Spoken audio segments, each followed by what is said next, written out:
Assalamualaikum warahmatullahi wabarakatuh. Kembali lagi dengan saya Mutiara sebagai salah satu pengajar di mata kuliah Ekonomi Regional dan Perkotaan.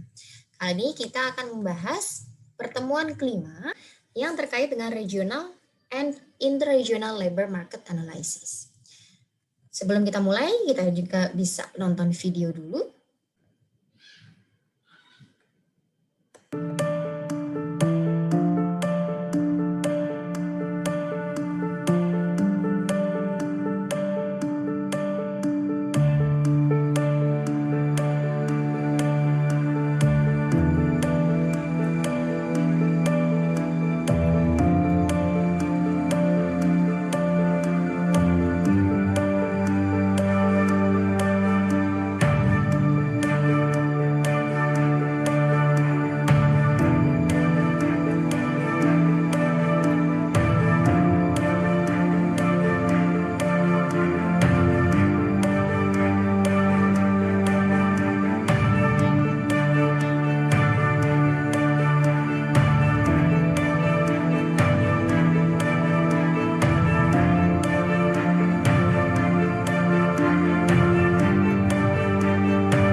Oke, nah kelihatan ya efek pandemi ini terhadap pengangguran itu benar-benar terasa, banyak sekali yang di PHK dan pengangguran semakin naik selama masa pandemi ini. Kenapa sih mereka di PHK gitu oleh para perusahaan yang mempekerjakan mereka? Sebenarnya karena selama pandemi ini ada penurunan permintaan sehingga menurunkan penjualan perusahaan, menurunkan produksi dan keuntungan perusahaan sehingga akhirnya mereka harus mem-PHK beberapa pekerjanya sehingga permintaan tenaga kerja menjadi turun. Nah, nanti di bab ini kita akan membahas bagaimana penurunan permintaan itu secara teori dan grafis akan mempengaruhi penurunan permintaan tenaga kerja. Nah, ini outline-nya bahwa yang akan kita bahas hari ini nanti yang pertama adalah upah dan pasar tenaga kerja, pendekatan neoklasis dan Keynesian, pasar tenaga kerja regional, fleksibilitas upah dan penggunaan capital, kemudian penyesuaian pasar tenaga kerja regional, upah dan migrasi tenaga kerja dari faktor non-upah. Untuk yang pertama kita akan bahas tentang upah dan pasar tenaga kerja dari sisi permintaan tenaga kerja pendekatan klasik. Permintaan tenaga kerja itu tergantung pada marginal revenue product dari suatu output terhadap penggunaan input dalam proses produksinya. Nah, penggunaan inputnya ini penggunaan input tenaga kerja. Marginal revenue product itu diartikan sebagai tambahan penerimaan yang diterima oleh perusahaan ketika perusahaan meningkatkan outputnya sebesar 1 unit. Nah, kondisi keseimbangan adalah marginal cost dari penggunaan tenaga kerja sama dengan marginal revenue produknya. Marginal cost tenaga kerja adalah tambahan upah yang harus dibayarkan kalau pekerja itu ditambah 1 orang tenaga kerja. Maka tambahan biaya harus sama dengan tambahan penerimaan. Marginal cost untuk 1 tenaga kerja tambahan yang digunakan oleh perusahaan itu adalah nantinya sebesar gajinya. Maka nanti titik keseimbangan adalah W sama dengan MRP. Kita asumsikan harga produk yaitu P dan kapital tetap. Ketika ada fenomena penggunaan tenaga kerja naik, akan mengakibatkan diminishing returns atau MPL-nya turun. Nah, karena rumus marginal revenue product adalah marginal product of labor dikali harga dari output, maka ketika kita asumsikan harga outputnya konstan, dan MPL-nya turun, maka nanti marginal revenue produknya akan turun juga. Saat keseimbangan, marginal revenue produk itu sama dengan W. Maka ketika MRP-nya turun, W juga turun. Ada hubungan negatif kan? Penggunaan tenaga kerjanya naik, W-nya rendah. Kurva permintaan tenaga kerja memiliki slope negatif. Nah, kalau penawaran tenaga kerja itu memiliki kemungkinan positif. Gitu kan, di mana kurva penawaran kerja sekaligus menggambarkan tingkat upah real. Nah, tingkat upah real itu akan digunakan oleh pekerja untuk menentukan dua hal. Makanya ini namanya dual decision hypothesis. Tingkat upah real itu akan digunakan untuk menentukan jumlah jam kerja yang ditawarkan. Di sisi lain, tingkat upah real itu adalah tingkat upah yang mereka inginkan untuk nantinya digunakan dalam konsumsi barang dan jasa. Ini kita pakai grafis yang sebelah kanan. Ada budget line atau garis anggaran. Ya, itu budget line. Kemudian U itu adalah kurva utilitas. Seperti biasa. Itu ya. SL ini supply dari tenaga. F ini adalah maksimal waktu yang dimiliki yaitu 24 jam yang digunakan untuk dua hal, yaitu untuk waktu luang atau berleha-leha dan untuk bekerja atau L di sini ya. H ini adalah hours of leisure, artinya waktu luang, berapa jam waktu luang yang akan mereka konsumsi dibandingkan dengan berapa jam yang akan dilakukan untuk bekerja. Nah, ada individu I, dia mengkonsumsi barang, ini ya yang bagian horizontalnya ini adalah untuk konsumsi barang, yang bagian vertikalnya untuk konsumsi waktu luang. Jadi makin ke atas itu waktu yang ditawarkan untuk kerja makin turun, dan makin ke bawah itu berarti waktu untuk bekerja makin naik, tapi waktu untuk berleha-leha atau waktu luang menurun. Kasus preferensi pekerja itu diasumsikan sama. Jika diasumsikan bahwa konsumsi minimal yang harus dipenuhi oleh individu pekerja sebesar C, maka nanti titik asal garis anggaran akan dimulai di titik C. Nah, naiknya upah real gitu kan, garis anggaran akan menjadi lebih landai. Kalau kita lihat di sini berarti dari I1, I2, I3 gitu ya, dan seterusnya. Ini artinya menggambarkan adanya kenaikan upah real. Dengan adanya kenaikan upah real gitu kan, maka kita bisa konsumsi barang dan jasa lebih banyak, ya kan? Di sisi lain kita merasakan adanya kesenangan dalam belanja sehingga nanti konsumsi waktu luangnya akan kita kurangi. Oh, kita kerja lebih banyak deh supaya dapat nanti jumlah akhir upah realnya lebih banyak. Gitu. Hal ini memperlihatkan ada hubungan positif. Ketika upah real naik, jam kerja yang ditawarkan juga naik. Nah, ini keseimbangannya. Keseimbangannya adalah perpotongan supply dan demand dari tenaga kerja. Nah, kalau ternyata supply dan demand ketemu, gitu kan, titik seimbang, maka tidak ada pengangguran. Nah, ada dua jenis pengangguran sukarela dan tidak sukarela, ini yang kita bahas tadi ya. Yang pengangguran sukarela itu biasanya terkait dengan pengangguran friksional dan struktural. Silahkan dibaca lagi. Ini sebenarnya sudah pernah dibahas dalam makroekonomi, bedanya pengangguran friksional sama struktural. Kita sekarang fokus ke pengangguran tidak sukarela ya, gitu ya, atau pengangguran terpaksa. Pengangguran terpaksa atau tidak sukarela ini itu terjadi karena adanya tingkat upah real yang ada di atas keseimbangan. Nah, ketika tingkat upah real itu ada di atas W bintang dan tidak bisa turun, mau nggak mau nanti supply-nya akan lebih banyak, ini supply ya, akan lebih banyak daripada demand. L1 lebih banyak daripada LW1. Itu nanti besarnya jumlah pengangguran terpaksa. Nah, untuk pandangan neoklasik, gitu kan, dalam jangka waktu tertentu ke depan, itu sebenarnya akan mendorong sendiri upah real untuk turun ke keseimbangan.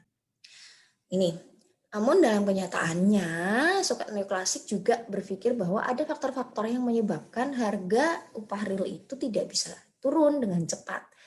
Gitu kan, sulitlah untuk turun. Yang pertama karena keberadaan serikat pekerja, 2 kebijakan upah minimum, dan 3 adanya program subsidi.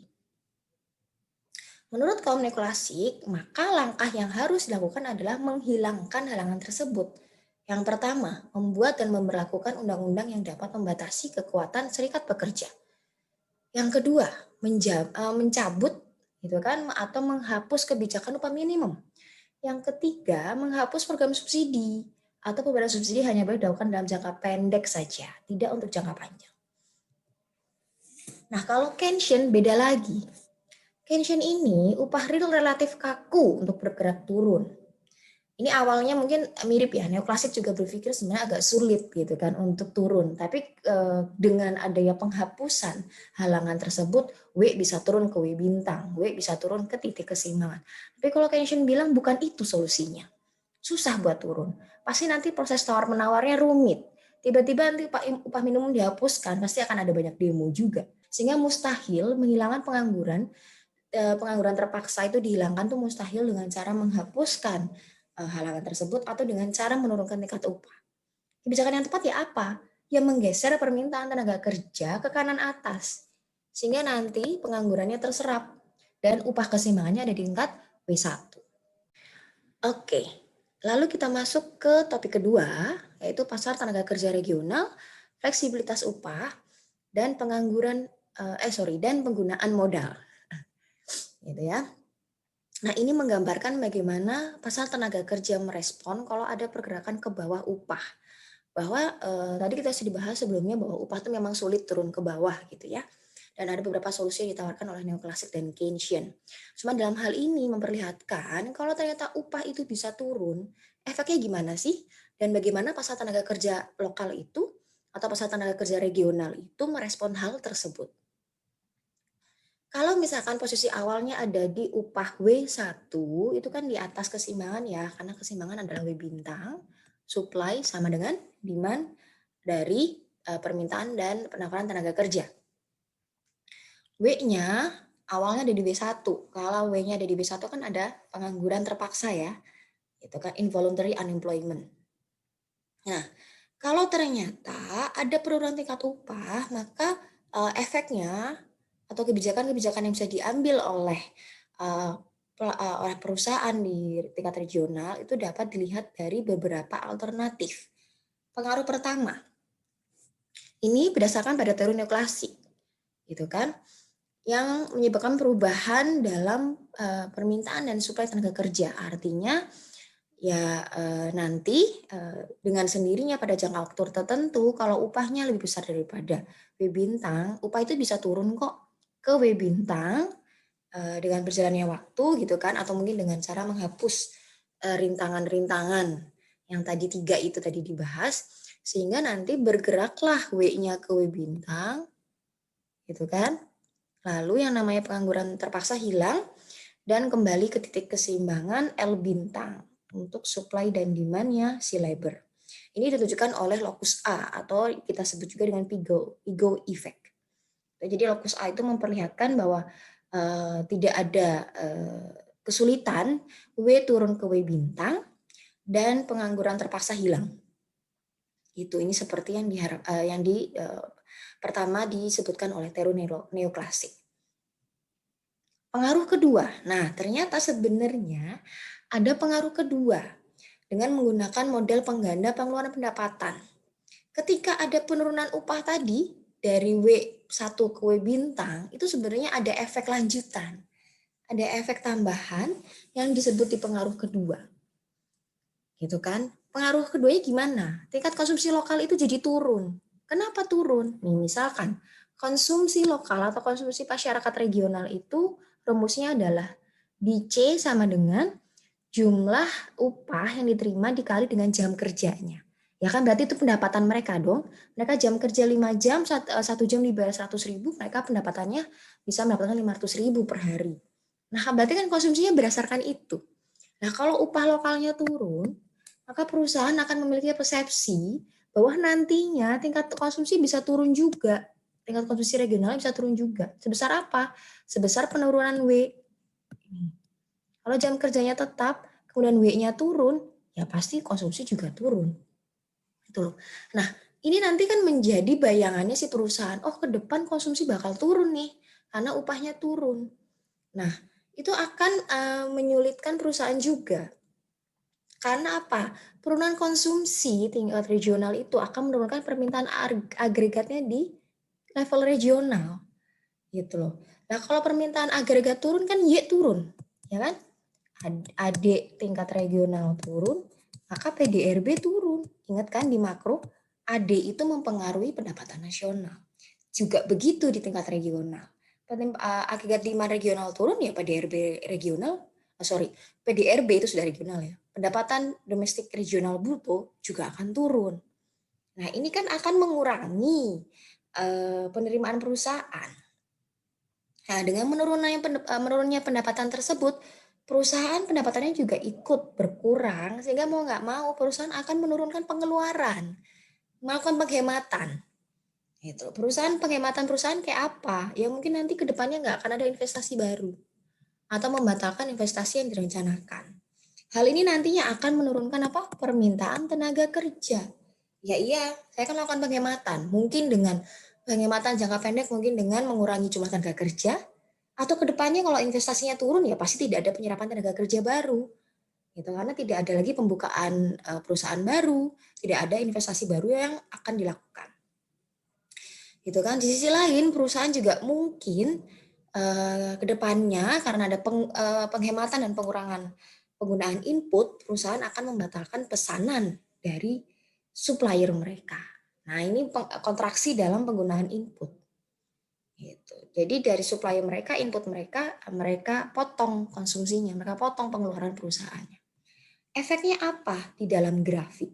Di dalam grafik itu nanti D1 akan pindah ke D2. Artinya ada penurunan permintaan input, penurunan permintaan tenaga kerja. Nah, ini nanti akan ada lokus C, lokus D, lokus B. Ketiga efek yang ada di pengaruh kedua. Gitu. Nah, lokus B. Artinya ketika ada penurunan permintaan tenaga kerja, biasanya yang kita baca pasti jumlah tenaga kerja yang di hire oleh perusahaan akan turun. Itu berarti ada PHK dong. L, penggunaan tenaga kerja itu langsung dikurangi signifikan. Maka dari LW1 yang posisi pertama kali menjadi sebesar L2 penyerapan tenaga kerjanya. Tapi di sini sisi lain perusahaan memberikan kompensasinya berupa gajinya tetap di W1. Mungkin perusahaan berpikir, wah gak enak juga ya kalau gaji turun terlalu jauh gitu kan. Maka gajinya ditetapkan di W1, tapi penyerapan tenaga kerja mau nggak mau berkurang lumayan banyak dari LW1 ke L2. Kalau lokus C, kebalikannya. Bahwa si perusahaan merasa, wah kayaknya tidak perlu mem-PHK tenaga kerja ya. Tapi mau nggak mau, kalau tenaga kerjanya saya tetap pakai ini lokus C ya. Mau tidak mau kalau misalnya tenaga kerjanya tetap dipakai di tingkat LW1 ya saya tidak bisa gajinya terlalu mahal. Maka gajinya turun di W2. Sedangkan yang lokus D adalah pertengahan antara itu. Penggunaan tenaga kerjanya dikurangi sampai L3, gajinya juga turun sampai W3. Tapi gajinya turun W3 itu tidak sebanyak lokus C penurunan gajinya, dan penurunan penggunaan tenaga kerjanya tidak sebanyak lokus B, maka di tengah-tengah. Nah, itu yang dijelaskan di slide ini. Ada 3 efek, kita bisa sebut Keynes effect. Kalau yang lokus A adalah Pigot effect, kalau lokus B, C, D adalah Keynes effect. Lokus B, upah tetap tapi pekerja menurun. Lokus C, mempertahankan tingkat pekerja, mempertahankan jumlah pekerja yang digunakan, tapi upahnya yang turun. Lokus D itu menurunkan upah dan pekerja yang digunakan, tapi tidak se ekstrim B dan C. Nah, ini ada tiga kemungkinan yang terjadi sesuai dengan lokus BCD terhadap kurva outputnya. Di kurva produksi ini, bahwa output itu dipengaruhi oleh penggunaan input berupa labor. Kita kan sudah asumsikan bahwa capital konstan dan harga produk di sini juga dianggap konstan. Gitu ya. Nah, di sini dari yang awalnya produksi di tingkat QM di atas itu penggunaan tenaga kerjanya LW1 dan produksinya di Q1. Ini yang awal ketika belum ada penurunan upah. Tapi tiba-tiba ada penurunan upah sehingga terjadi pengganda gitu kan, efek pengganda sehingga ada penurunan permintaan tenaga kerja. Maka nanti efeknya ke depan ya penurunan output juga terjadi. Penurunan tingkat produksinya terjadi sehingga nanti kurva ini akan bergeser ke bawah ke QN ya. Nah, di sini nanti ada lokus lokus BCD yang tergambar di dalam kurva ini. Kalau lokus B itu ketika tenaga kerjanya turun dari LW1 ke L2. Sehingga nanti outputnya turun dari, ini kan LW1 ya, turun ke L2. Nah, kan nanti L2 itu produksinya ada di QB. Nah, ini kemungkinan pertama. Kemungkinan kedua adalah kalau perusahaan mengadopsi strategi C atau lokus C tadi, gitu kan, penggunaan tenaga kerja tetap di LW1, tapi upah turun dari W1 ke W2. Gitu kan? Maka nanti produksi perusahaan akan turun dari Q1 ke QC. Gitu. Nah, jika perusahaan lokal mengadopsi strategi D atau lokus D, penurunan permintaan tenaga kerja oleh perusahaan itu dari LW1 ke L3. L3 ya. Itu kan, maka nanti outputnya perusahaan akan di Q-D. Maka nanti penurunannya adalah dari Q1 posisi awal ketika belum upah turun ke Q-D. Ini adalah kemungkinan ketiga. Nah, lalu kita masuk ke topik ketiga, penyesuaian pasar tenaga kerja regional di jangka pendek. Itu kan, jangka pendek ini diasumsikan adalah didefinisikan juga sebagai suatu periode waktu di mana perusahaan belum bisa menambah penggunaan kapital. Ada perusahaan non-basis, ada perusahaan basis. Nanti sebenarnya di bab-bab selanjutnya akan ada pembahasan lebih lanjut mengenai non-basis dan basis. Tapi nggak apa-apa, ini saya definisikan dulu. Perusahaan non-basis di suatu level wilayah adalah perusahaan-perusahaan yang produksinya digunakan untuk konsumsi wilayah itu saja. Gitu ya. Kalau perusahaan basis itu adalah perusahaan yang barang produksinya atau barang outputnya itu juga digunakan untuk ekspor ke luar wilayah. Gitu ya. Jadi perusahaan basis memang jadi basisnya si wilayah tersebut gitu. Jadi perusahaan yang leading gitu kan, yang memimpin di mana produksinya digunakan oleh daerah lain juga, diekspor ke daerah lain. Nah, kalau perusahaan non basis ketika ada penurunan tingkat upah gitu kan, penjualan di pasar turun, penerimaan di pasar turun sehingga nantinya akan melakukan penghematan gitu kan. Nah, dampak lokus BCD ini terjadi di perusahaan non basis. Di sisi lain untuk perusahaan basis ini efeknya beda. Kenapa efeknya beda? Penurunan upah regional itu memang akan menurunkan tingkat konsumsi. Tapi kan yang dikonsumsi oleh masyarakat di wilayah tersebut adalah produk-produknya si perusahaan non basis. Perusahaan basis itu produk-produknya banyakannya dipakai di luar daerah. Nah, kalau luar daerahnya tidak mengalami penurunan upah, ya nggak akan ada penurunan permintaan dong, gitu. Nggak akan ada penurunan produksi. Maka dari itu, untuk perusahaan basis, penurunan upah regional tuh malah memberikan efek bagus gitu loh. Malah harga input jadi lebih murah.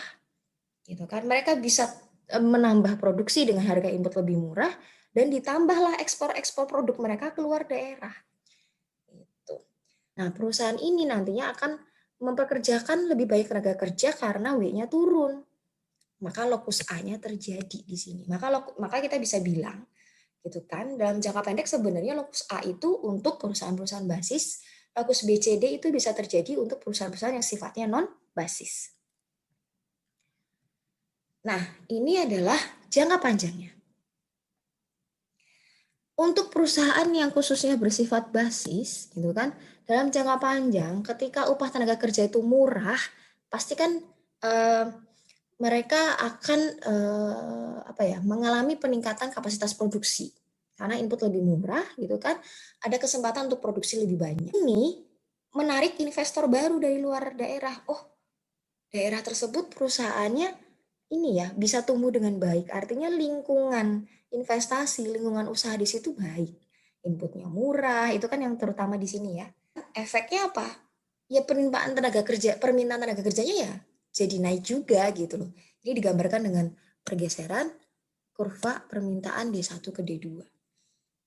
Peningkatan tenaga kerjanya naik, itu kan stok kapital regional jadi naik. Hal ini bisa terjadi gitu kan dengan hubungan vertikal yang terintegrasi yang baik. Jadi makanya hubungan vertikal yang terintegrasi itu diperlukan. Seperti apa sih hubungan vertikal yang terintegrasi?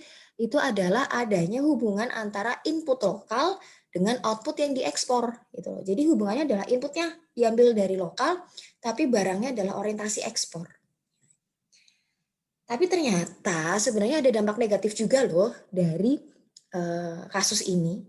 Dampak negatifnya apa? Kalau ternyata daerah-daerah tujuan ekspornya menurunkan permintaan. Gitu. Kalau ternyata di daerah-daerah lain itu juga ada penurunan permintaan, ya mau nggak mau nanti akan ada penurunan penggunaan input oleh perusahaan karena mereka merasakan penurunan pendapatan. Gitu. Nggak mau mereka melakukan penghematan, mengurangi permintaan tenaga kerja. Nanti pengangguran tidak sukarelanya akan tercipta. Kenapa? Karena upahnya nggak bisa turun. Ketika permintaan tenaga kerjanya turun, harusnya kan keseimbangan ada di titik L bintang ya. Yang awalnya di L1 keseimbangannya turun menjadi L bintang. Ini kan harusnya upah ikut turun. Tapi kalau ternyata upahnya sulit untuk turun, ya pengangguran tidak sukarelanya tercipta. Daerah ini menjadi kurang menarik bagi investor gitu kan. Penambahan stok kapital baru akan sulit tercapai di wilayah tersebut dan lokus A ya jadi tidak bisa tercapai. Gitu. Nah, ini nanti untuk level penyesuaian stok kapital regional itu penurunan tenaga kerja ke depannya akan semakin berefek negatif. Ini kalau terus-terusan terjadi, penggunaan modalnya akan terus menurun. Iyalah, tenaga kerjanya turun, tidak menambah investasi baru karena tidak menarik bagi para investor baru gitu kan. Ya stok kapitalnya akan turun di daerah tersebut. Semakin kurang menarik bagi investasi, efeknya nanti dia akan semakin menurun dan bergeser lagi ke bawah. Nah ini sebenarnya ada kurva satu lagi, tapi kalau misalkan, tapi penjelasannya sebenarnya kurang lebih seperti ini ya. Tapi kalau misalkan teman-teman semua ingin lebih mendalami, bisa baca bukunya. Efek kedepannya lagi jangka panjang untuk penyesuaian modal di tingkat daerah. Nah selanjutnya adalah terkait upah dan migrasi tenaga kerja, gitu kan? Setelah kita bahas tadi, memang ada kecenderungan kesulitan penyesuaian di setiap daerah terkait tingkat upah ataupun dalam menghilangkan pengangguran di daerah mereka masing-masing. Nah, ada satu mekanisme yang membuat daerah itu lebih mudah dalam melakukan penyesuaian. Yang namanya adalah migrasi tenaga kerja antar daerah. Nah, ada 3 tipe migrasi gitu kan. Migrasi tenaga kerja ini berdasarkan 3 model yang model teori yang ada. Yang pertama adalah disequilibrium model, ini yang paling sering digunakan. Kemudian yang kedua adalah equilibrium model, yang ketiga adalah endogenous human capital model. Lalu ini adalah disequilibrium model, model yang pertama yang paling sering digunakan dalam menjelaskan migrasi tenaga kerja yang berkaitan dengan perubahan upah. Nah, ini kenapa disebut disequilibrium? Karena ini ceritanya adalah ada ketidakseimbangan penggunaan tenaga kerja dan upah di antara dua daerah, sehingga nanti akhirnya mereka berpindah dan terjadilah keseimbangan. Di grafik ini ada untuk daerah A sama daerah B. Daerah A itu yang simbol-simbolnya adalah A nih, yang kayak gini ya. Itu untuk daerah A, kemudian yang grafik sebelah kanannya adalah untuk daerah B. Nah, kondisi awalnya daerah A dan daerah B berada pada level ekonomi yang sama, gitu ya, di mana penyerapan tenaga kerjanya ada di titik keseimbangan.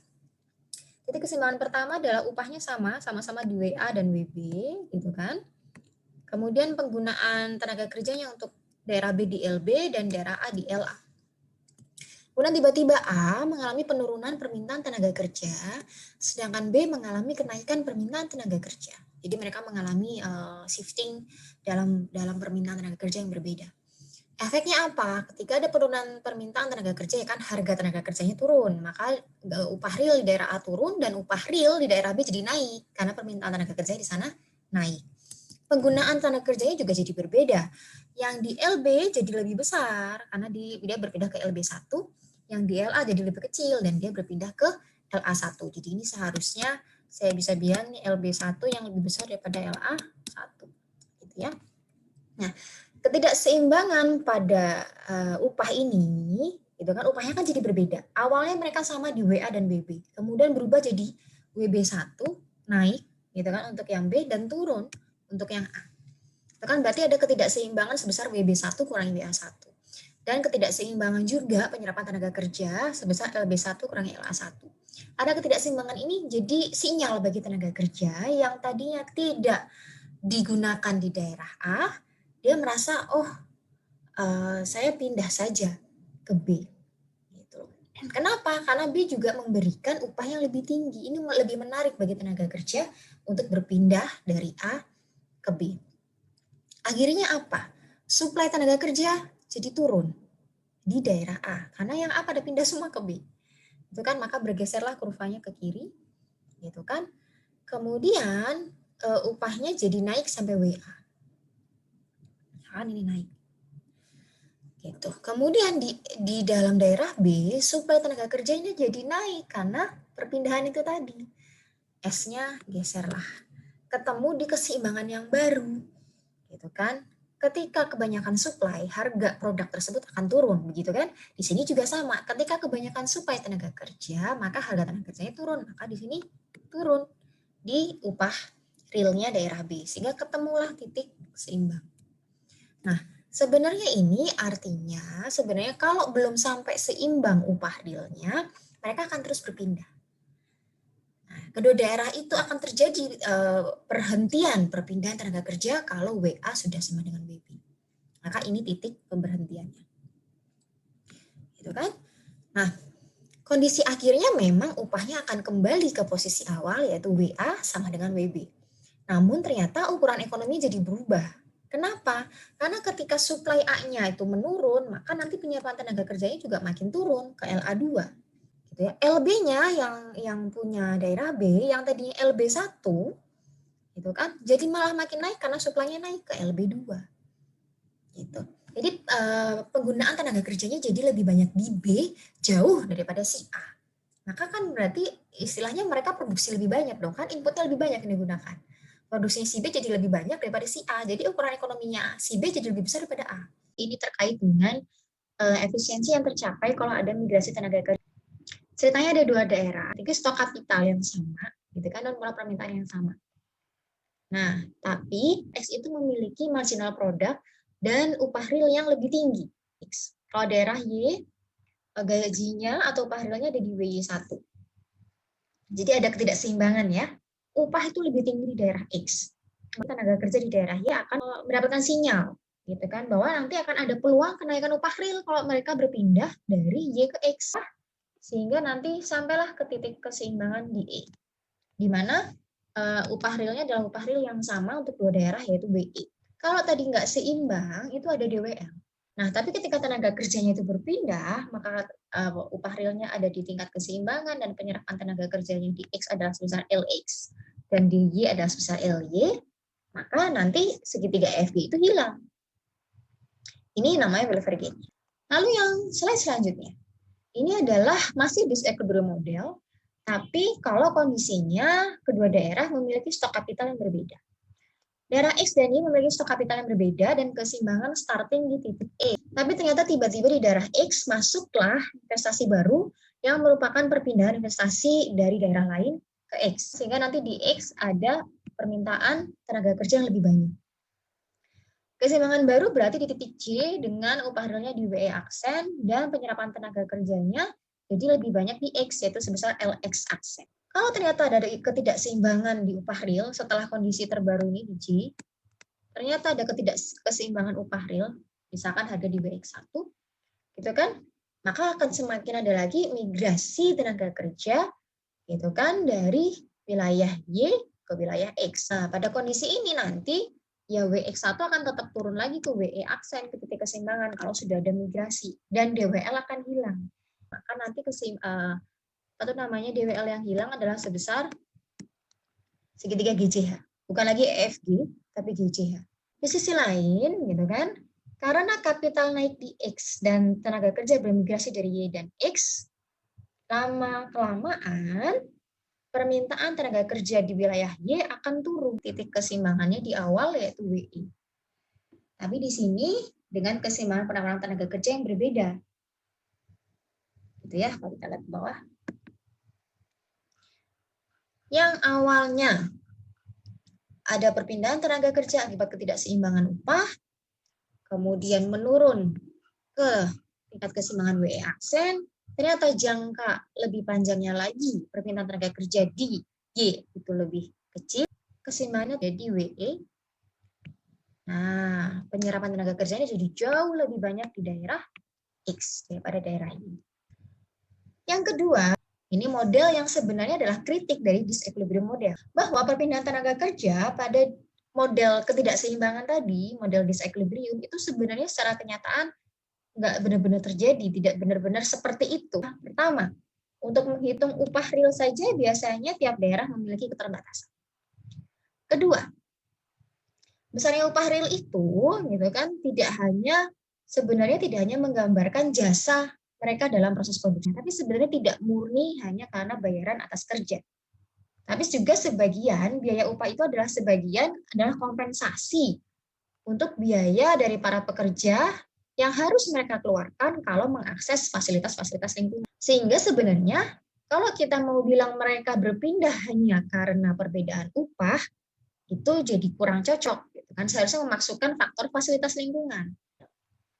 Nah, lanjut model ketiga yang menggambarkan tentang migrasi tenaga kerja adalah di endogenous human capital model. Jadi ini menggambarkan bahwa capital di satu daerah tidak hanya capital fisik seperti infrastruktur dan sebagainya, tapi juga termasuk human capital, yaitu tenaga kerja yang terdidik dan terampil.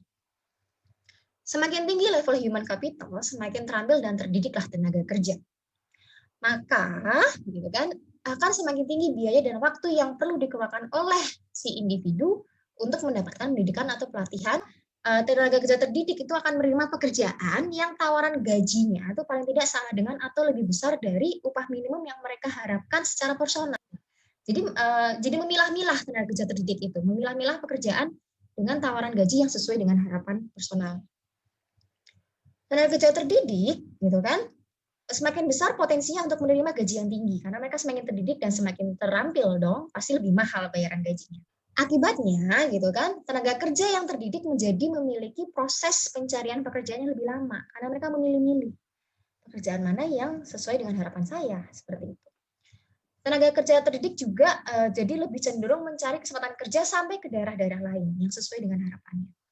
Nah, cakupan daerah pencarian kerja tenaga kerja terdidik menjadi lebih besar daripada tenaga kerja tidak terdidik. Nah, ini modelnya. Di grafik ini sama dengan kerangka yang di grafik pada model ketidakseimbangan atau model disequilibrium. Ceritanya kan daerah A sama daerah B awalnya di WAWB ya, yang di model disequilibrium. Kemudian A mengalami penurunan permintaan tenaga kerja dan B mengalami kenaikan permintaan tenaga kerja. Ada perpindahan tenaga kerja dari A ke B. Ya kan? Karena yang A mengalami penurunan permintaan tenaga kerja dan penurunan upah, yang B mengalami kenaikan upah real. Jadi tenaga kerja berpindah dari A ke B sampai nanti terjadi keseimbangan di WAWB kembali, tapi penyerapan tenaga kerjanya untuk LA di LA1 ya, untuk LB di LB1. Nah, yang berpindah lebih cepat itu adalah tenaga kerja terdidik. Kenapa? Karena yang mengharapkan gaji tinggi paling banyak adalah tenaga kerja terdidik. Maka mereka langsung merespon itu dengan cepat, gitu ya. Kemudian setelah asumsi itu sudah dijelaskan, saya akan menjelaskan stok capital tadi bisa diukur oleh modal fisik dan human capital. Ketika ada perpindahan tenaga kerja dari A ke B, gitu kan? B kan berarti memiliki penawaran human capital lebih banyak. Karena B mendapatkan banyak tenaga kerja migran dari A dan mereka adalah tenaga kerja terdidik. Maka stok capital di B tinggi, marginal product di B jadi juga naik karena kan banyak tenaga kerja pintar di sana. Menyebabkan produksinya semakin naik, dan tenaga kerja daerah B kembali naik dan menyerap tenaga kerja hingga ke LB. Sebaliknya daerah A, karena yang pergi ke daerah B banyakkan adalah human capital atau tenaga kerja terdidik, stok capital di A jadi rendah, ya kan? Dan marginal product A jadi menurun. Permintaan tenaga kerja akan terus turun. Penyerapan tenaga kerja jadi semakin turun sampai ke LA3. Nah, upah real di sini jadi semakin nggak seimbang. Ketika LA3, WA-nya di WA1. Ketika LB3, WB-nya ada di WB1. Nah, proses ini akan terus terjadi dan tidak akan ada keseimbangan yang unik yang terjadi antar upah real dua daerah. Ini kenapa? Karena daerah B itu menikmati proses aglomerasi. Kalian ingat kan di teori aglomerasi, keuntungan dari aglomerasi adalah tenaga kerja yang terampil berkumpul dan menjadi lebih murah. Hal ini akan berhenti kalau daerah B akhirnya mendapatkan keuntungan dari adanya aglomerasi atau aglomerasi diskonomis. Migrasi tenaga kerja yang dikaitkan dengan faktor non upah. Kalau tadi kita belajar disequilibrium model, endogenous human capital model, itu adalah model-model migrasi tenaga kerja yang dikaitkan dengan upah. Sebenarnya ada model-model migrasi tenaga kerja yang dikaitkan dengan faktor non upah. Gitu ya. Model yang pertama adalah gravity model of migration. Ini yang model paling sering digunakan. Bahwa migrasi tenaga kerja itu memiliki hubungan positif dengan jumlah populasi dari dua daerah. Kemudian migrasi tenaga kerja itu berhubungan terbalik dengan jarak. Artinya kalau makin jauh, ya mungkin migrasinya akan makin kecil. Kemudian ini adalah model kedua pada migrasi tenaga kerja dari faktor non-upah, yaitu the life cycle model of migration. Jadi ini migrasi ini memperlihatkan sifat-sifat dari siklus kehidupan, bahwa pekerja muda dan fresh graduates itu cenderung akan bermigrasi ke pusat kota untuk mendapatkan prospek kerja yang lebih baik. Kesempatan kerja di pusat kota lebih baik, gitu kan. Nah, ketika mereka sudah mendapatkan pekerjaan di pusat kota, kehidupan mereka, masa kerja mereka akan sebagian besar dihabiskan di pusat kota itu. Kemudian ketika para pekerjanya mulai beranjak tua, mereka akan bermigrasi ke pinggiran kota.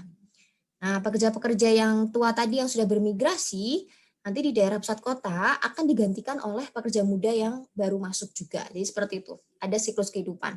Yang tua bermigrasi ke pinggiran kota, kemudian dari pinggiran kota yang muda-muda berangkat dan masuk ke pusat-pusat kota. Proses ini akan terus terjadi selama kualitas kesempatan kerja di pusat kota itu selalu lebih baik dari daerah pinggiran. Nah, ini adalah akhir dari kuliah bab 5 hari ini. Terima kasih banyak atas perhatiannya dan saya mohon maaf atas seluruh kesalahan selama kuliah. Semoga kalian semua sehat selalu. Wassalamualaikum warahmatullahi wabarakatuh.